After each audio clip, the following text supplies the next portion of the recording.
Welcome back to Grammar Grade 9. This is Unit 1, Lesson 10, and today we meet a small but mighty part of speech, the preposition. These are little words like under, before, and because of. And though they're tiny, they do something no other word can.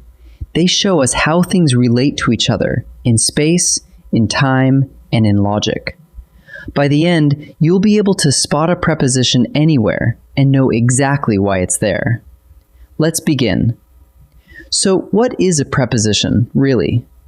A preposition shows the relationship of a noun or a pronoun to some other word in the sentence.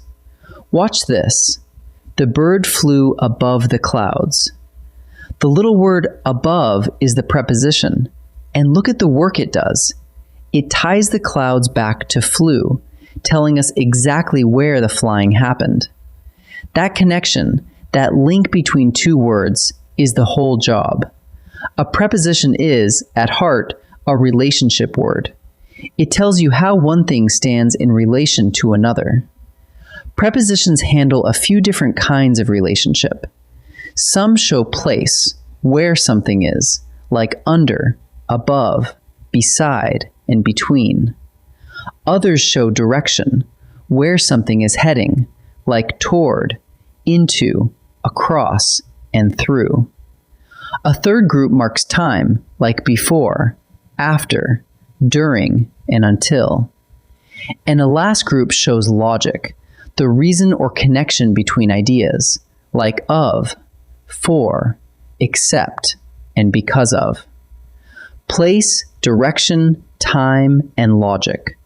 Whenever you need to pin down how two things relate, there's a preposition ready for the job.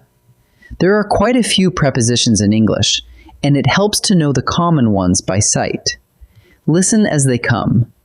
About, above, across, after, against.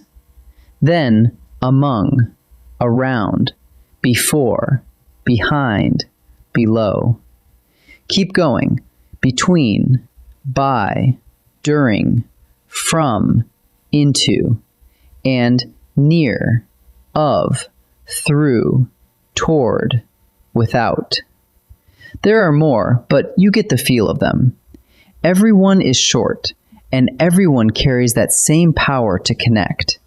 One small word can do a very big job. Now, not every preposition is a single word. Some are built from 2 or 3 words working together. We call these compound prepositions. You already know a lot of them. According to, apart from, because of, and in front of, instead of, next to, on top of. Here's one in a sentence. We waited in front of the theater. Notice that in front of is doing exactly what a one-word preposition does. It shows where we waited. So even though it's spelled across several words, it counts as one single preposition. Here's the rule that makes a preposition a preposition. It always introduces a phrase, and it always has an object. The object is the noun or pronoun that comes right after it. Look. The cat slept under the porch. The preposition is under, and the noun that follows, porch, is its object.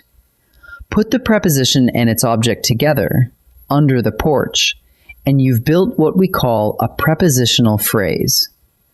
We'll study those phrases in depth later. For now, just remember the pattern. A preposition, then its object, side by side. Here's a trap worth knowing.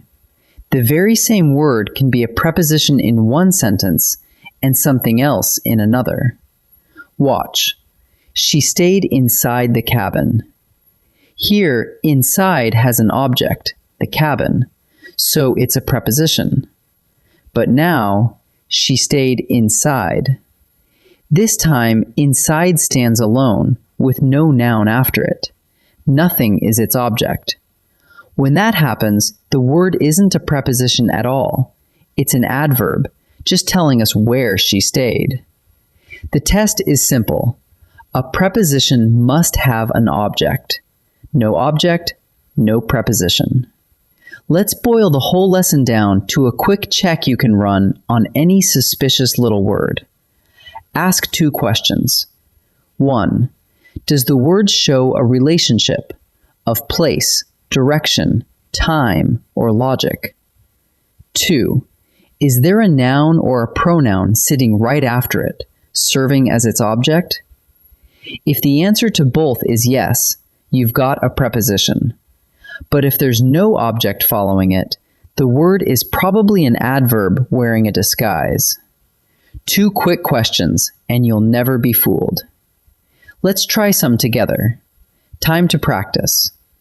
In this first set, I'll give you a sentence, and your job is to find the one preposition hiding in it. Pause the video and pick it out before I reveal the answer. Here's the sentence. The letters arrived after the long storm. Which word is the preposition?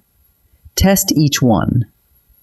After shows a relationship in time, and it's followed by a noun, storm, as its object. That fits our pattern perfectly. So the preposition is after. Next, she quietly hid the gift inside a drawer. Look for the relationship word with a noun after it. Inside shows place, where the gift went, and its object is drawer, so the preposition here is inside. And the third, we hiked toward the old stone lighthouse. Which word connects and points? Toward shows direction, the way we were heading, and it takes lighthouse as its object, so the preposition is toward. This second set is trickier. Each sentence has a word that could be a preposition, but only if it has an object. Decide whether the word in question is working as a preposition or as an adverb. Pause and try each before I answer. First, the bright kite drifted up. Focus on the word up. Is there a noun right after it? No, up stands at the very end with nothing to be its object. Without an object, it can't be a preposition. It's simply telling us which way the kite drifted. So up here is an adverb. Now almost the same sentence. The bright kite drifted up the hill. Look at up again. This time a noun follows it, hill, and up shows the relationship between the drifting and that hill. Because it has an object, up is now doing a preposition's work. So here, up is a preposition. And the last one. I finished the essay before the deadline. Check the word before.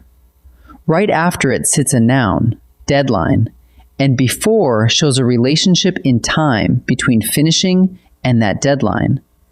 Since it has an object, before is a preposition here. The answer is preposition. Let's gather what we learned.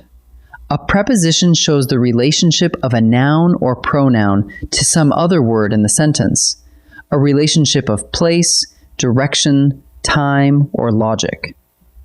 Some prepositions are compound, spelled across 2 or 3 words, like because of, in front of, and next to, yet they still count as a single preposition. And the key test to remember? A preposition always has an object, the noun or pronoun right after it. When that object is missing, the very same word is usually working as an adverb instead. Nice work today. In our next lesson, we'll take these prepositions and build them into full prepositional phrases. I'll see you there.